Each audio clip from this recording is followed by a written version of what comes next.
आसतु बनैबा आज चिंगुड़ी फ्राए किछि मो स्टाइल रे। तो प्रथम चिंगुड़ी को भल भाव बाछि नहीं जिबा, तापर ताकू धोई नहीं जिबा, तापर आमे लुण हल्दी देकी भल भाव गोले नहीं जिबा। कड़े तेल देकी चिंगुड़ी गुड़ी को भल भाव भाजी नहीं जिबा। तापर मसला प्रस्तुति पाई कि आमे पियाज रसुण अदा काजू 2-3 टी शुखला लंका नहीं कि भल भाव मसला बाटी नहीं जिबा। तापर आमे कड़े तेल देकी खंड मसला देकी बाटी रखी मसला को भी देदबा।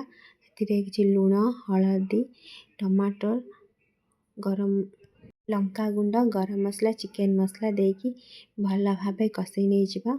मसला कषई हो आसला परे आमे भाजी रखी चिंगुड़ी को से देदबा। चिंगुड़ी को आउ किछि समय पाई कषई नहीं जिबा। भल भाव चिंगुड़ी कषई हो आसला परे आमे से पानी देदबा।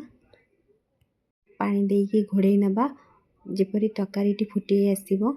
तो तरकारी फुटी आसला परे आमे से किछि काटी रखी धनिया पत्र को ऐड कर दबा। तो धनिया पत्र हे आसला परे प्रस्तुत हो जिवो हमर चिंगुड़ी फ्राए।